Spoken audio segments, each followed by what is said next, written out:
नमस्कार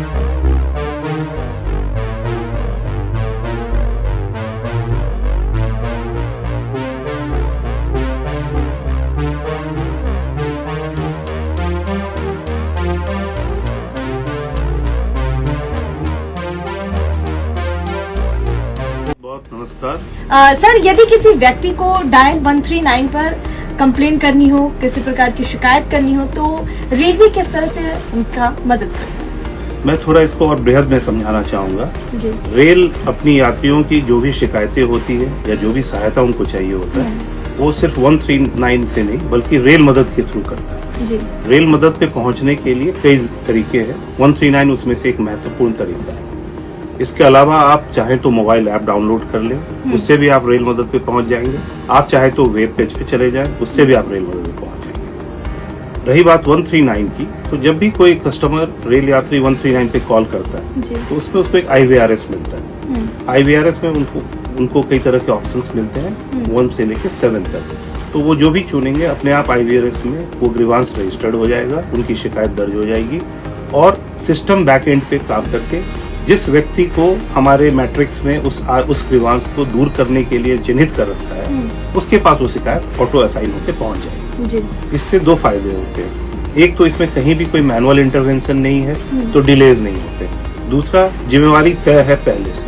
अगर वो शिकायत फलाने आदमी को ही दूर करना है तो उसी के पास जाएगा, तो वो अपनी जो भी उसको कार्रवाई करनी है उचित कार्रवाई करके वो उस शिकायत को दूर करने की कोशिश करेगा। सर, दिन में कितनी शिकायतें आती है जिसका आप लोग समाधान करते हैं? देखिए, रेल मदद मैंने जैसे पहले भी आपसे कहा कि ये एक शिकायत के लिए नहीं बना है, ये मदद भी करता है लोगों की।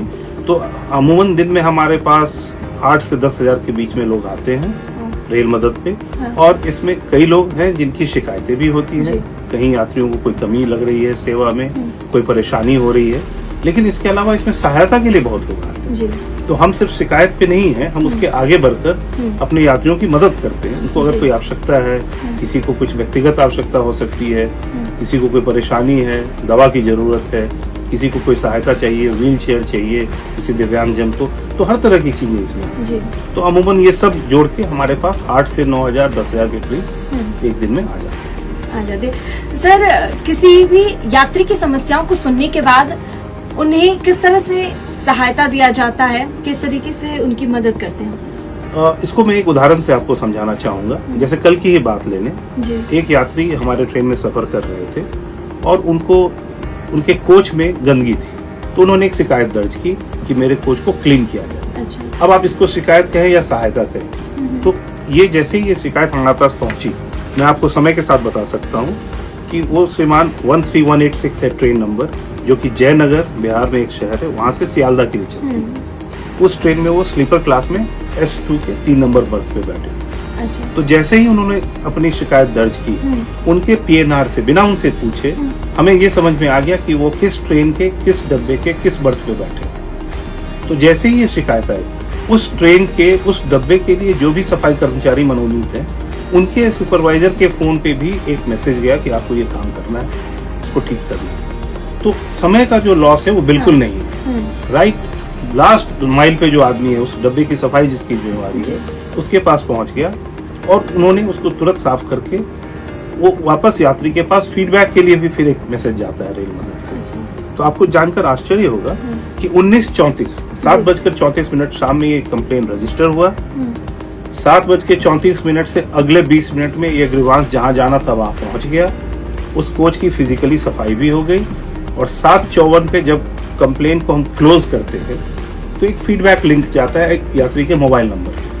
तो उन्होंने उसमें अपना फीडबैक भी दिया, धन्यवाद भारतीय रेल, और हमें 5 स्टार की जो कि हाईएस्ट होती है उसकी रेटिंग भी मिली। तो इस तरह से त्वरित कार्रवाई कर बिल्कुल विश्वसनीयता के साथ हम रेल यात्री की मदद कर रहे हैं और उनके जो भी परेशानी है उसको दूर कर रहे हैं। सर, महिलाएं और जो दिव्यांग यात्री होते हैं उन्हें किस तरह से सहायता प्रदान की जाती है? हम विशेष ध्यान रखते हैं अपनी महिला यात्रियों का, दिव्यांगजन यात्रियों का। तो जब भी कोई 139 पे कॉल आता है तो आप अगर जाएंगे 139 पे, तो जो पहला ऑप्शन है वो दिव्यांगजन और महिला यात्रियों को सुरक्षा से संबंधित सहायता या शिकायतों के लिए।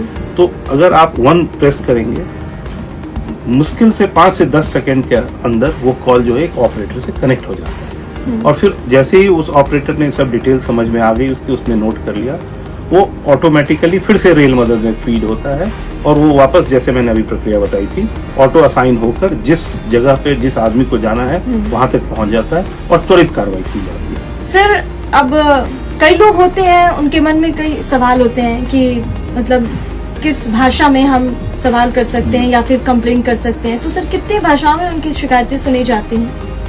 मैं आपको बताना चाहूंगा कि हमारा ये जो रेल मदद का सफर है ये जुलाई 2019 में शुरू हुआ था। एक छोटी सी शुरुआत थी हमारी, तो शुरुआत में हम इसमें हिंदी और इंग्लिश दो भाषाओं में लेके चल रहे थे। लेकिन मैं आपको हर्ष के साथ ये सूचित करना चाहता हूँ, आप सभी को आपके माध्यम से बताना भी चाहता हूँ कि आज के दिन में रेल मदद में आप चाहे वो 139 हो चाहे अन्यथा भी 13 भाषाओं के साथ आप इसमें संपर्क कर सकते हैं। इसमें भारत की सभी प्रमुख भाषाएं शामिल हैं। इसमें चाहे वो दक्षिण की हो, चाहे वो उत्तर की हो, चाहे वो पूरब की हो, पश्चिम की हो, यदा, बांग्ला, असमिया, उड़िया। अगर आप पूरब की बात करें, उत्तर की बात करें तो पंजाबी, पश्चिम की बात करें तो गुजराती, मराठी, दक्षिण की बात करें तो तमिल, तेलुगु, कन्नड़, मलयालम। इसके अलावा हिंदी और अंग्रेजी में तो है ही। चाहे बात टिकट, सफाई, सुरक्षा या किसी अन्य समस्या की ही हो, 139 पर आपकी आवाज सुनी जाती है। सर, इतनी उपयोगी जानकारी हमारे साथ साझा करने के लिए बहुत बहुत शुक्रिया आपका। धन्यवाद। आप सब रेल मदद के द्वारा भारतीय रेल से जुड़े। आपकी कोई शिकायत, कोई सहायता अगर आपको है तो हम उसको जरूर दूर करेंगे और आपकी यात्रा को और बेहतर बनाने की कोशिश करेंगे। धन्यवाद।